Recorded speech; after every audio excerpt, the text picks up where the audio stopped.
श्रोता प्रेमियों, मैं राम सागर शास्त्री आप लोगों के समक्ष रखने जा रहा हूं राजा जयध्वज की कथा। देखिए, पूर्व जन्म में राजा जयध्वज रैवत नाम का एक ब्राह्मण था, जिन्हें यज्ञ करने का अधिकार नहीं होता है, उनसे भी वह यज्ञ करवाता था।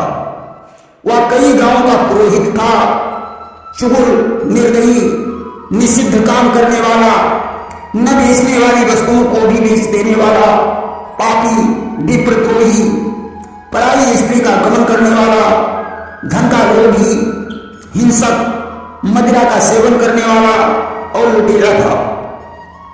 उसके आचरणों को देखकर बंधु बांधवों ने उसे छोड़ दिया था। एक बार उसने रात्रि काल में कुछ ब्राह्मण पत्नियों का हरण किया और उन्हें गांव के बाहर टूटे फूटे ठाकुर जी के मंदिर में ले गया। मंदिर बहुत जीर्ण शीर्ण था, इसमें कभी कोई पूजा करने नहीं आता था। उसने रमण की इच्छा से उस मंदिर के कुछ हिस्से में झाड़ू लगाई और एक दीपक जलाकर रख दिया, क्योंकि वहां काफी अंधेरा था। यद्यपि वह ये काम भगवान की पूजा के लिए नहीं बल्कि अपने स्वार्थ के लिए कर रहा था। अब तो जैसे ही दीपक का प्रकाश नगर के पहरेदारों ने देखा, वे तलवार लेकर वहां पहुंचे और उन्होंने उसे नगर द्रोही या चोर समझकर उसका शीश काट दिया। मंदिर में मरने के कारण भगवान विष्णु के पार्षद उसे विमान पर बैठाकर स्वर्ग में ले आए। वहां 100 कल्पों से अधिक उसने दिव्य रूप में निवास किया और उसकी पुण्य के प्रताप से वह दूसरे जन्म में चंद्रवंशी राजा जयध्वज बना। वह हमेशा विष्णु की पूजा में लगा रहता था।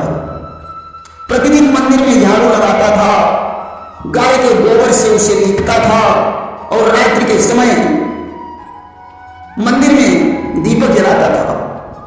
बीतिहोत्र नाम के ब्राह्मण उसके पुरोहित थे। वे भी उसके इस कार्य को देखकर विस्मय में डूब जाते थे। जब राजा जयध्वज की मृत्यु हो गई तो वह चतुर्भुजी बनकर स्वर्ग में रहने लगा। फिर उसे रुद्रलोक प्राप्त हुआ। एक बार वह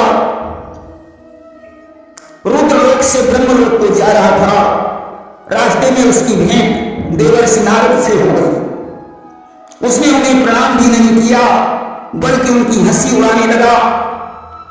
इस पर क्रोधित होकर नारद ने उसे श्राप दे दिया कि क्रोधित हुई मुनिदीनों शापा और राक्षस हो अपने ही पापा।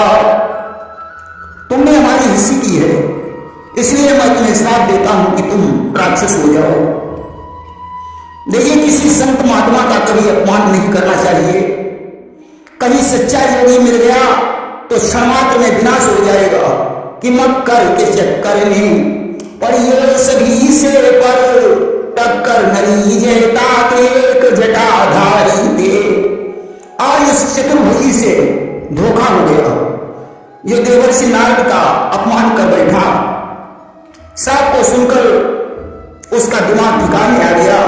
उसने नारद के चरणों में गिरकर क्षमा मांगी और मुक्ति का उपाय पूछा। संत हृदय नवनीत समाना और कहा कभी न पे कहा ही न जाना। संत का हृदय मक्खन से भी अधिक मुलायम होता है। नारद ने कहा, वो हमारा साथ तो मिथ्या नहीं हो सकता, तुम्हें निशाचर तो बनना ही पड़ेगा, परंतु जब तुम धर्मराज युधिष्ठिर की पत्नी द्रौपदी का हरण करके रेवा नदी के तटवर्ती मठ में चले जाओगे, उस समय तुम हमारे साथ से मुक्त होकर पुनः चतुर्भुजी बनकर स्वर्ग में आ जाओगे। देखिए, और इधर क्या हुआ, अस्तु वही चतुर्भुजी पृथ्वी पर बहुरोमा नामक राक्षस बनकर अपने मित्र स्थूल शिरा नाम के दैत्य के साथ रहने लगा। और इधर धर्मराज युधिष्ठिर द्रौपदी और भाइयों के सहित जंगल में भ्रमण कर रहे थे, उस समय उनकी इच्छा गोपनीय तीर्थ में जाने की हुई। इससे पहले देवर्षि नारद गोपनीय तीर्थ का सेवन करके आकाश मार्ग से वापस लौट रहे थे। धर्मराज युधिष्ठिर सोच रहे थे कि कोई तीर्थ धर्म का उपदेश करने वाला संत मिल जाए, उससे गोपनीय तीर्थ के बारे में जानकारी प्राप्त हो जाए। अतः वे संत की तलाश में द्रौपदी और भाइयों के सहित जा रहे थे। आज उनको जाते हुए बहुरोमा और स्थूल सिरा नाम के दैत्य ने देख लिया। बहुरोमा संत का वेश धरकर नर्मदा नदी के तट पर माया रूपी आश्रम बनाकर विचरण करने लगा। इधर धर्मराज संत की खोज में नर्मदा नदी के तट पर पहुंचे। उन्होंने ऋषि को देखकर प्रणाम किया और पूछने लगे, मुनिवर कृपा करके रेवा नदी के समीपवर्ती कोई गोपनीय तीर्थ बताइए। बहुरोमा कुछ बोल भी नहीं पाया। तब तक उसका मित्र स्थूल सिरा संत का वेश बनाए हुए वहां आ गया। उसने धर्मराज युधिष्ठिर से कहा कि दैत्यों ने हमारा दंड कमंडल छीन कर बहुत भारी अपमान किया है, इसलिए आप हमारी रक्षा करें। रक्षा करना संपूर्ण पृथ्वी का दान देने से भी बड़ा है। ब्राह्मण, गाय, स्त्री, बालक की उपेक्षा करने वाला गौरव नरक में जाता है। रक्षा करना मनुष्य का सबसे बड़ा धर्म है। मैं तो इस अपमान से अपने प्राण छोड़ना चाहता हूं। धर्मराज ने कहा, नहीं मुनिवर, तुम्हें चिंता करने की कोई जरूरत नहीं है कि मुनिवर तजऊ शीघ्र विकलाई और सकल दैत्य हम बिहनी मिटाई। मैं दानवों को मारकर तुम्हारा दंड कमंडल और माला वापस दिलवाऊंगा। उन्होंने अर्जुन, भीम, नकुल और सहदेव से कहा कि द्रौपदी को यहीं आश्रम में मुनि के पास रहने दो।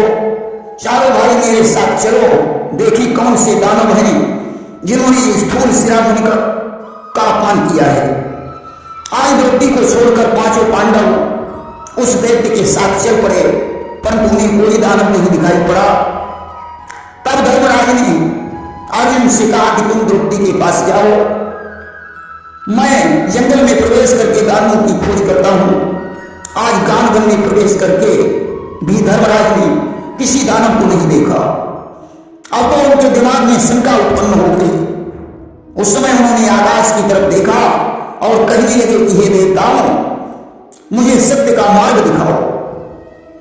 उस समय आकाश से आवाज आई, राजन, यह स्थूल सिरा के वेश में दानव है।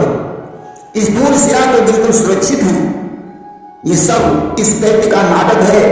अब तो ऐसे शब्द सुनकर वह दैत्य भाग खड़ा हुआ। भीम ने दौड़कर उसे पकड़ लिया। सुनी न भगीरा दैत्य तब भागो और दौड़ी भीमता पाछे लागो। आज दैत्य को पकड़कर भीम ने उसके मस्तक पर एक घूंसा मारा। घूंसा लगते ही दानव असली रूप में प्रकट हो गया। उसने भी भीम के एक मुक्का मारा। भीम क्रोध में भर गया। दोनों के बीच भयंकर युद्ध होने लगा। भीम ने केस पकड़कर उसे जमीन पर पटक दिया और उसकी छाती पर खींचकर मुक्का मारा। दानव का प्राण हो गया। इधर अर्जुन मुनि के आश्रम पर पहुंचे। वहां उन्होंने द्रौपदी के सहित मुनि को नहीं पाया। अर्जुन ने वृक्ष पर चढ़कर देखा कि एक दैत्य अपने कंधे पर द्रौपदी को लादे हुए जा रहा है। द्रौपदी विलाप कर रही है कि धर्मेश धर्म की फिक्र करो, अब कर से नारी जाती है। हे भीम पार्थ दौड़ो दौड़ो, तुमको द्रौपदी बुलाती है। हे धर्मराज, इस नारी को यह राक्षस लिए जा रहा है। हे भीम और अर्जुन, शीघ्र आइए, इस दानव के फंदे से मुझे छुड़ा लीजिए। अब तो ज्यों द्रौपदी के रोने की आवाज अर्जुन के कानों में पड़ी। आज वृक्ष से कूद पड़े, ललकार कर कहने लगे कि ये दुष्ट सुरा कर नारी को चोरों की नाई जाता है, ले का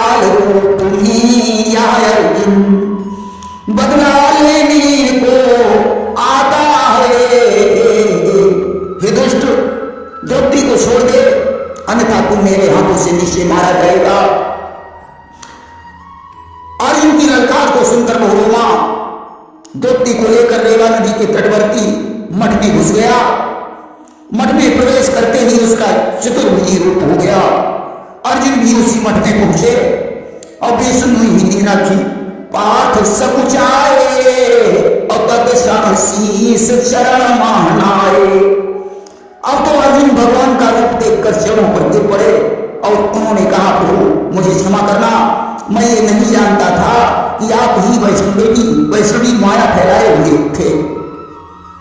चतुर्भुजी ने अर्जुन से कहा, मैं भगवान विष्णु नहीं हूं, मैं बहुरोमा नाम का दानव हूं। मैंने पूर्व पुण्य के प्रताप से यह चतुर्भुजी रूप पाया है।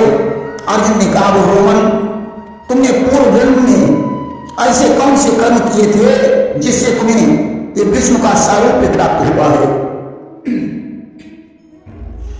उसने कहा, अर्जुन पूर्व जन्म में मैं रैवत नामक ब्राह्मण था। अनाचारी होने के कारण मैंने दुज पत्नियों का हरण करके रमन की इच्छा से ठाकुर जी के मंदिर को गुहार कर दीपक जलाया। नगर के सेवकों ने मुझे मार डाला। मंदिर में मरने के कारण मुझे स्वर्ग प्राप्त हुआ और उसके बाद मैं जयध्वज नामक राजा बना। मैंने भगवान विष्णु की नित्य उपासना की, मंदिर की झाड़ गुहार की, मंदिर को लीपा और रात्रि काल में वहां दीपक जलाया। मरने के बाद मैं चतुर्भुजी रूप में होकर विष्णु के पार्षदों के साथ विमान पर बैठकर विष्णुलोक को गया। फिर मुझे रुद्रलोक प्राप्त हो गया। एक दिन मैंने नारद का अपमान कर दिया और उनके श्राप के कारण मैं बहुरोमा नामक राक्षस बन गया। नारद ने मुझे बताया था कि जब तुम धर्मपति युधिष्ठिर की पत्नी द्रौपदी का हरण करके रेवा नदी के तटवर्ती मठ में प्रवेश करोगे तो श्राप मुक्त होकर तुम्हारा विष्णु जी के समान चतुर्भुजी रूप हो जाएगा। आज मैं अपने श्राप से मुक्त हो गया हूं। अब मैं गर्भ पर बैठकर स्वर्ग को जाऊंगा। तब तक धर्मराज युधिष्ठिर भी वहां पहुंच गए। आज सभी के देखते देखते बहुरोमा राक्षस चतुर्भुजी रूप में गर्भ पर बैठकर स्वर्ग को चला गया। देखिए, धर्म का काम जानकर ही नहीं भूलकर भी हो जाए तो भी उसका फल अच्छा ही होता है। कि धर्म की महिमान खाली जाएगी, धर्म की महिमान खाली जाएगी, यह हवा अपना असर दिखलाएगी। आग छूनो जान कर या भूल कर, आग छूनो जान कर या भूल कर, देह जलने से न बचने पाएगी।